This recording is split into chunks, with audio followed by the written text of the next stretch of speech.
name is Uchendu, and I'm a young black woman. No, I'm an entrepreneur.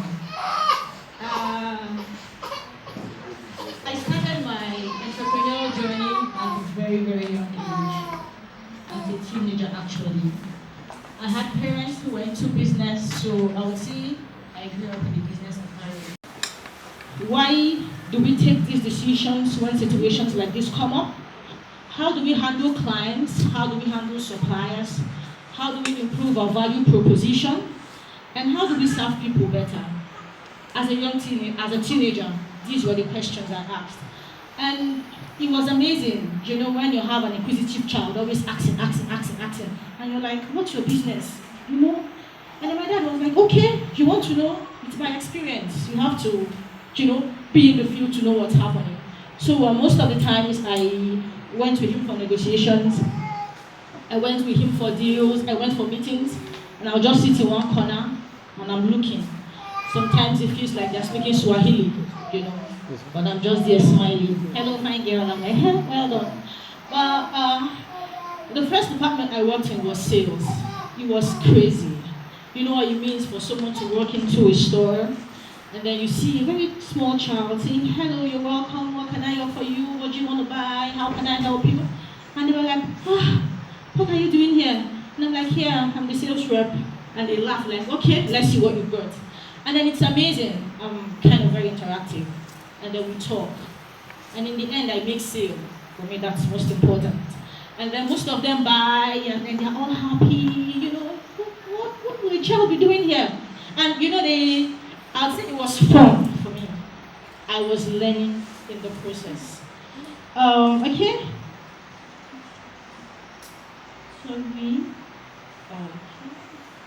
Yeah. You would agree with me that we have about 50% females in the world. 50% of the world's population are women. But we barely occupy 60% of political and societal positions. In January 2016, the population of Nigeria was valued for about 184 million people, and its gender ratio was 1.02. That means for every 1,026 men you find on the street, or males, there are equivalently 1,000 females. So we say the difference is quite small. That means we occupy about 48% of the population. Just like Zainab said, in Nigeria we have as many businesses as men do. Where do we start counting from? Subsistence farming, the people who hawk on the street, the women frying akara, people who sell ugu in the market, those going to Dubai to buy fabrics to sell, all the boutiques on the road, those who sell things in their house and don't have a shop. You can name them all and all. Now the difference is, the sectors men and women operate from, there's a wide gap. Now I'm not saying we don't have women that operate big businesses, but majorly what women operate are small businesses, and they are found in the informal sector. The informal sector is known, or could be called the black economy. They could call them black market. They are filled with low-scale businesses, non-registered businesses, of course. Why would somebody find a car and register a business? They have very few employees, and of course, they do not contribute to the total GDP of our economy, so they are barely not recognized. The formal sector, of course, registered. I don't know, recently I did a registration and the stress was huge. It was crazy. They are registered. Of course, they contribute to the total GDP of the economy. Most of them have a handful of employees, and they're not low scale, probably manufacturing, constructing, and all that. And then it got me to a point where I asked questions. Why? I believe in starting small. It's better to start small than never to start at all. Why then do women start businesses and remain small? What is in the informal sector that is holding us? Why are we not taking that leap to the formal sector? And the question is, most women start businesses for the wrong reasons. I would enjoy everyone here to read the book Start With Why by Simeon Snake. If you read that book, you understand that starting businesses or a business for the wrong reasons will lead you nowhere. Because you'll be dancing around in circles, triangles, and rectangles. Okay? Most women start businesses for necessity. I have children, they have to go to school, or we can't feed. Let me just do this one small thing that puts money in the pocket, or I've not gotten a job yet, and all of that. But most women who have businesses, a few, in the formal sector, they start businesses for this reason: societal transformation, to develop and impact our economy. And I think that's the right reasons to start businesses. Like I said before, to have a formal business is not easy. To register a business in Nigeria right now, I've done some a while ago, but it looks like they keep improving on the process and it's rigor. You have, just like Mr. Doing said, entrepreneurship is not for the faint-hearted. You need to be strong. You need to decide that this is what you want to do. In fact, at the point, I think when I was done serving, I said, okay, I tried doing one or two businesses when I was serving, and I was like, oh, it wasn't easy. Let me go get a job. The economy right now, getting a job is not also easy. And I came back, okay, what are those ideas that I have that I'm written now? Let's dust them up, let's start working on them. And I also realized it's not easy, but I had to take a stand with entrepreneurship.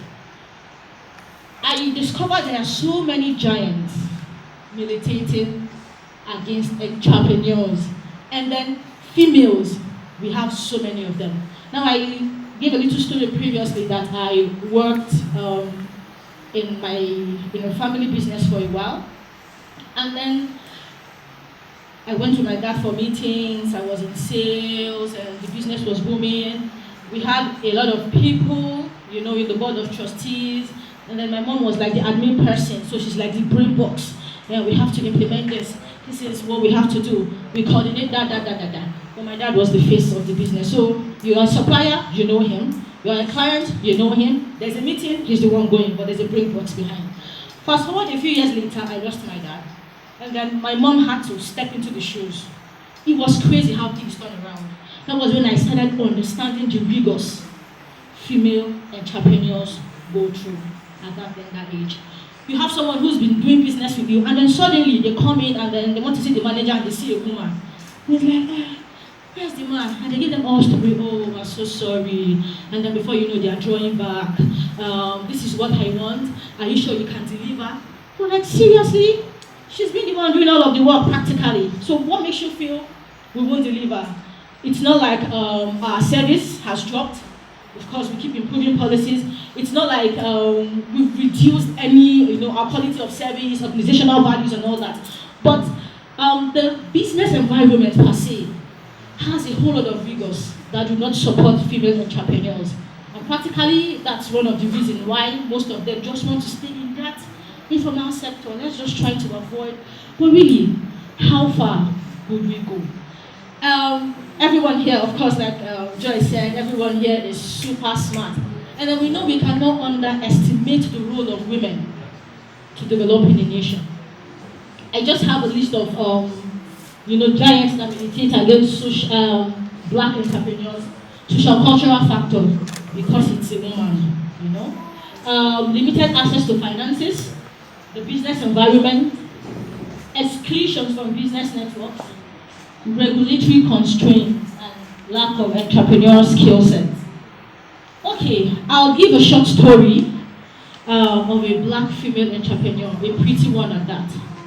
This is Ada Osakwe. She's the CEO of the Knowledge Juice Company, one of Nigeria's fruit and vegetable brand. She started her business, of course, like I said, it's good to start small, but you don't remain small. She started her business here in Abuja. I think she has an office in Wuse too. And then early this year, she decided to expand. 6 weeks ago, she started up an office in Lagos. This picture one is what the office looked like. Of course, beautifully furnished. That's their menu. The board is filled to tell you they are in for serious business. And then a few days ago at 8 a.m., a bulldozer appeared in front of her shop and said they were going to pull it down, not considering the amount of money she had put in to, make the place conducive for customers, not considering the impact of her company or her business to the economy. And before evening, this was the office. It's down in shreds. But I would like to read up something. She really did inspire me. I was almost in tears when I saw this. Barely 24 hours after this happened, she came up on social media and she did a post. I'll read it. She said, "We may be in rubbles right now, but we're still standing strong. We would not allow this situation, which occurred due to regulatory constraints, break us. We have 16 strong staffs who are Nigerian youths and will otherwise be unemployed if we shut down. There are lots of tears right now, but we are focused on rebuilding. Our efforts to create a market for smallholder farmers, add value to agriculture, create jobs, and build a brand that Nigerians can be proud of would not go in vain. We urge you to place your orders. We will deliver to your homes, to you at your doorsteps, to your home offices or wherever." This is a woman that started business for the right reasons. Just like she listed out here, she's focused on creating a market for small farmers, adding value to agriculture, of course, affecting the economy of the nation. She also has a plan to build a brand Nigerians can be proud of. That means she's looking at exporting. And then she said, of course, she also creates jobs. A business that started just 6 weeks ago has 16 staffs. And then barely 24 hours, she come up with this message. And then I made calls, I made contacts. They are delivering. Their customers are buying. Of course, weekend is like a big sale for them. They are still selling. But someone, let's say someone who started business for the wrong reasons, let's say for example, just for herself, necessity. Probably one woman find her around the road, and then this mopo guy stop. Oh yeah, pack. She moves, and practically you might not hear anything about the woman anymore. But starting business for the right reasons, outliving ourselves, having a focus to change the nation, and impacting our economy is a very good one. Now, defeating the giants. Of course, there are so many giants. Our businesses could be, very little, very tiny. These giants are as big as anarchists. They are very experienced. They've been there all the years. People who started businesses before us, they've experienced them, and they were just coming. And then were like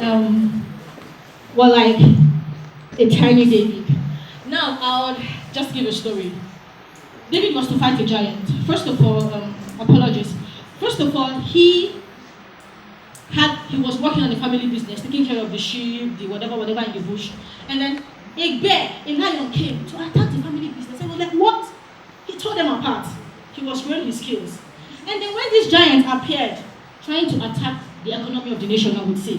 Because if that giant has defeated him, of course, they will all be slaves, and there will not be any nation, let alone an economy. And then he was like, okay, I've had experiences in the past for wading off, whatever it is I want to stand against the economy. And then he says, okay, I'll fight him. The giant was an experienced soldier, had all the sword, all the shield, and everything. But one thing David did was he leveraged on what he had, the little experiences of everyday life that he has built, the sling he had, those stones by the river. Most of us face challenges in business because we do not network. Like Zainab said, this whole thing started on Facebook and it was planned on WhatsApp. I know Zainab is good at planning programs. Probably have a program tomorrow and it looks like something is not working. I could just call out, Zainab, this is what is happening. The solution comes. We are not experts at everything, although it's going to know a little about everything, but there are people that could help. Probably this woman who refused to quit on her business might be maybe producing, probably with a colleague's equipment, or maybe she's leveraging on her, she has a space in her house. But nothing should keep us away from business. I'm talking about defeating the giant. First of all, we need to start businesses for the right reasons. And then secondly, we need to stay focused.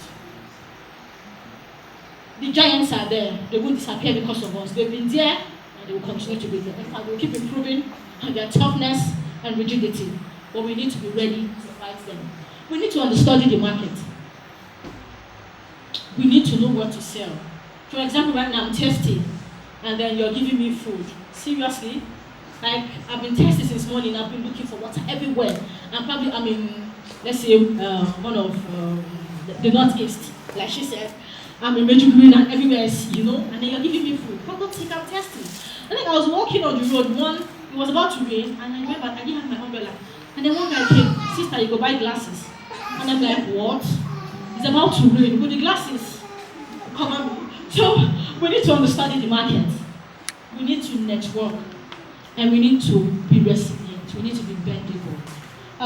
Few minutes, please. I would say this.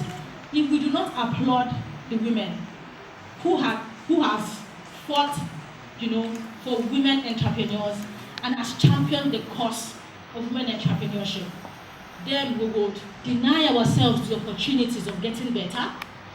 We will deny our economy the opportunity of getting better. And then there will not be role models for women who are coming up. I'm really so sad right now that we have, let's say the ratio is almost the same thing. The males in the house to, the females. But we cannot underestimate the role of female role models in our society. I have a quote, it's been keeping me, and I'll just want us to join me and say it.